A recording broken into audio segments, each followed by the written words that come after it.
Hey guys, how are you today? It's apple season! Oh my god, I'm so excited! Today I'm gonna share with you an amazing tart recipe. Yes, and we're gonna make it in the pan. It's gonna be a flat tart. Very simple ingredients, healthy, and you are going to totally love it. This is an amazing addition to your Thanksgiving arsenal. Also, you're gonna change the recipe you've been doing over the years. This apple tart is different, and I assure you, your guests are going to love it. And when you make it, please tag us in Instagram at EATogether.co. And if you haven't followed us in our channel on YouTube as well, click that button, click that little bell to get the notifications when we come out with new videos.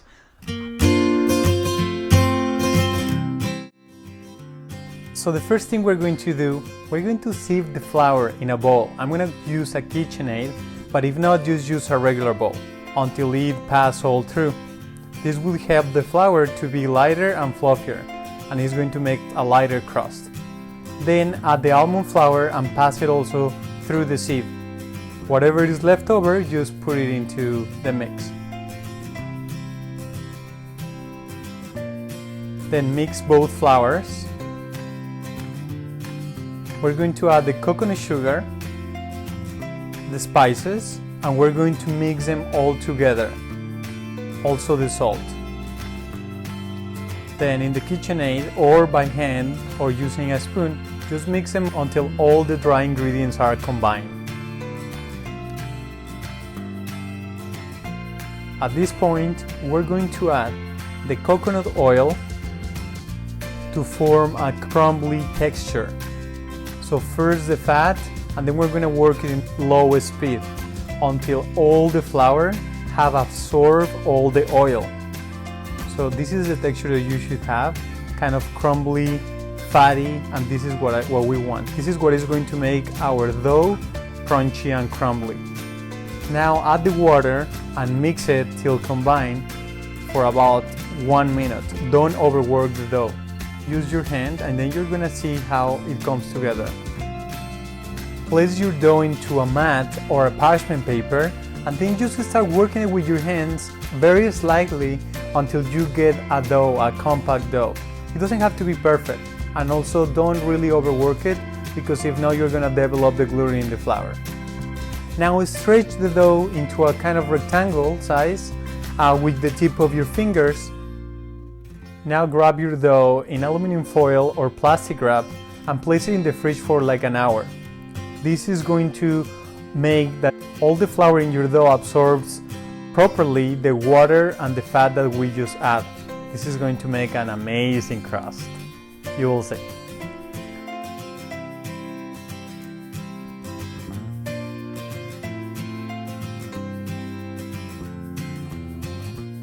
Now we're going to make our caramel, but we're using maple syrup. So we're going to reduce the maple syrup for 5 minutes or until it looks like the texture of a caramel. It's not going to be runny and you're going to see a lot of bubbles coming out of it. That's fine, that's all the water that the maple syrup contains. Look, this is what it should look like. Let it cool off and let's go to the apples. Peel the apples and core them. I didn't core them because I couldn't find my apple quarter, but anyways, I do it in the next step. Then you can use a mandolin to slice your apples about 1/8 inch thick, or do it with your knife if you prefer. This is just to make sure that all the apples have the same thickness, but you can do it with the knife as well. Now this is the step that I told you that I didn't have my apple quarter, so that's what I'm doing with the knife. In any case, if you don't have one, you can do the same. So just pick the ones that have the seeds and remove the core, and the ones that are good, just place them in the other stack. Remember, keep your apples separate. One is green and one is the Fiji apple. They have different flavors. Now, at this point, we're going to start from the middle of the pan, from the inside out. We're going to do one apple at a time. So first one green Granny Smith apple, and then followed by the Fuji apple. It doesn't matter a lot the size. I mean, if you want to make it super fancy, you can go only by size, small first and then go the big ones around. If not, just keep going all around until the pan is full of apples, completely covered.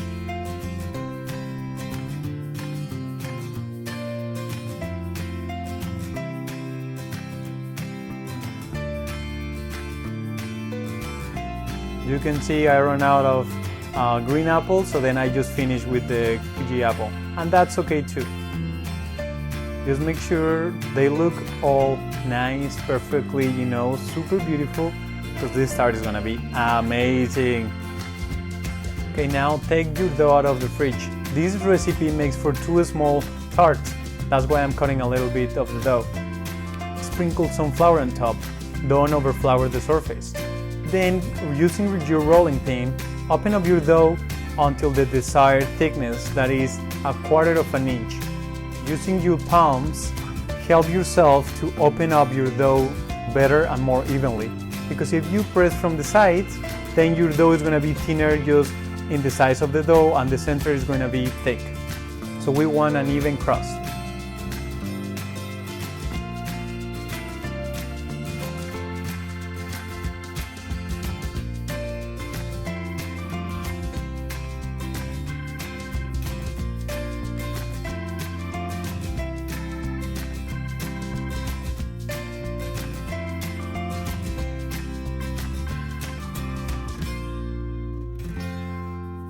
Sprinkle a bit more flour and just finish up. Now the dough is perfect. Remove the excess of flour from the top and find something that is the same size of your skillet. In this case, I'm using my bread bowl. If you're using a silpat, don't use a knife. That's what I'm trying basically to say, because it's gonna cut your silpat. That's why I'm using an offset spatula. Just cut the circle all the way, and all the scraps, save them. We're going to make cookies. Yes. And now just press a little bit your dough, a little bit of flour, just press them from the edges to stretch it out a little bit, and we're going to place it on top of our apples. Yes, that's almost the last step. Bring your pan and putting a tea towel underneath because the pan might be hot. As you can see, the dough is a little bit shorter than the pan.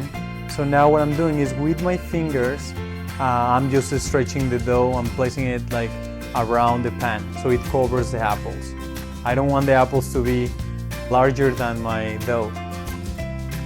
Okay, now when this is all stretched out and you can see that your pan looks beautiful, we're going to make some slits in the middle for the steam to come out.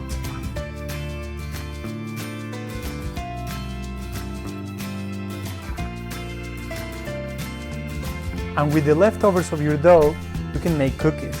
Just stretch the dough, put it together again, stretch it in the surface, and use cookie cutters. Any size that you want or any figure that you love.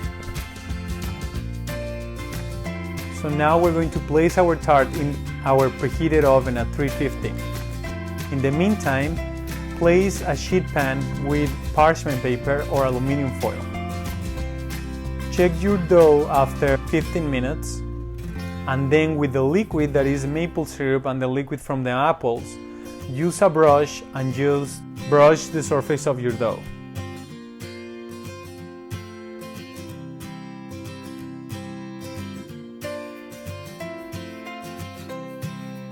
Now put it in the oven for 25 more minutes or until it's golden brown. Now take it out of the oven, place the aluminum foil on top, the sheet tray, and we're going to flip it. Be careful because the pan is going to be extremely hot. Use a dry towel, please. Now with the dry towel, tap at the bottom of the pan and flip the tart. The tart should come out. In some cases it sticks to the pan. Just use a spatula just to remove it and place it on top of the tart. This is not a big deal. I am cooking my tart a little bit more because the fire in my oven comes from the bottom. That's why I put it 10 more minutes. If you have a convection oven, this might not happen. But if it is the same, just place it a little bit more until the crust has a brown, beautiful color.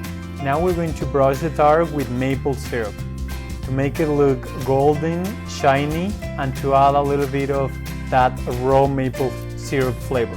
Now zest 1 or 2 lemons using a microplane or a zester. This is going to add a citrusy flavor and a lemony flavor to the tart. It goes super well with the apples. Guys, look at this beauty. Oh my god. Look at the crust. Super thin crust, the color of the apples, fresh lemon zest grated on top.